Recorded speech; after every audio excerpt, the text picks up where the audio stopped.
Okay, numbers 11 through 16 are a review of the quadratic formula. So I have the quadratic formula there in the box. And really, there's two things, the quadratic formula, after you get it equal to 0. Has to be equal to 0. The two things after that are making sure you can identify A, B, and C correctly. So in this problem, A is equal to 1, B is equal to 2, and C is equal to negative 80.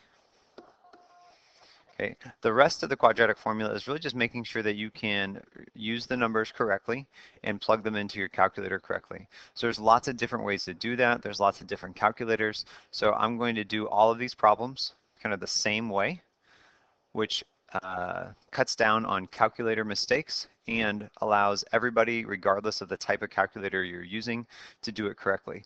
So if you practice this one way on your calculator at home, and then you have to borrow a calculator for a quiz, you can still do these same steps.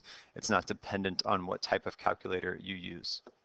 So the quadratic formula allows me to find the value of x that'll make this equation equal to 0. So if I plugged in x into the equation and squared it plus 2 times x and then subtracted 80, I would get 0. So x equals negative b. That means the opposite of b. So if b is a positive number, you write negative, so negative 2. If b is a negative number, you write positive. It's really the opposite of b. So opposite of b, plus or minus the square root of b squared. Okay. When I do the b squared value, I always actually write down b squared. And again, that makes a huge difference when you're plugging into your calculator. If I had a negative b value, when I square it, I'm going to write down a positive 4.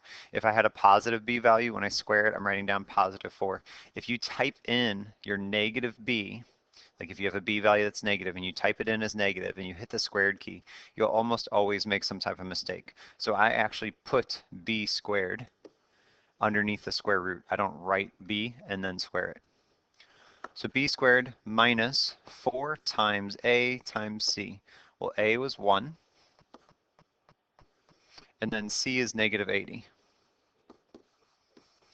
And then this entire thing, everything I just wrote, is divided by 2 times a. And again, I don't want to really write 2 times a. I just want to do it. So 2 times 1 is 2. Again, some calculators are going to handle that better than others. And so if I do it like this, I can do it on any calculator. Now for my calculator, what I'm going to do is really type in the entire top of the equation into my calculator. So negative 2 just with the plus sign, square root of 4 minus 4 times 1 times negative 80. And I'm going to get an answer. And then I'm going to take whatever that answer is and divide by 2.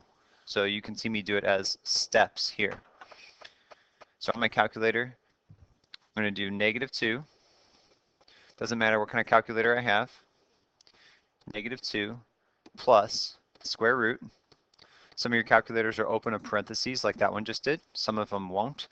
The nice thing is this process that I'm showing you doesn't matter. So negative 2 plus the square root. The b squared value is 4 minus, b squared was 4 minus 4 times a, which was 1, times c, which was negative 80. And because of the way I'm doing this, I don't even need to close the parentheses. I can just hit enter. So that's the top number right now. The top number is 16. So it equals 16 divided by 2. We know 16 divided by 2 is 8. But if I did have a decimal or something, I could then just do divided by 2, and it would give me as exact of an answer as I can. So 16 divided by 2 is 8. Now, we know that there's two answers. What I just did was the positive answer. Okay, the positive answer was 8, negative 2 plus the square root. So now what I'm going to do is the negative answer.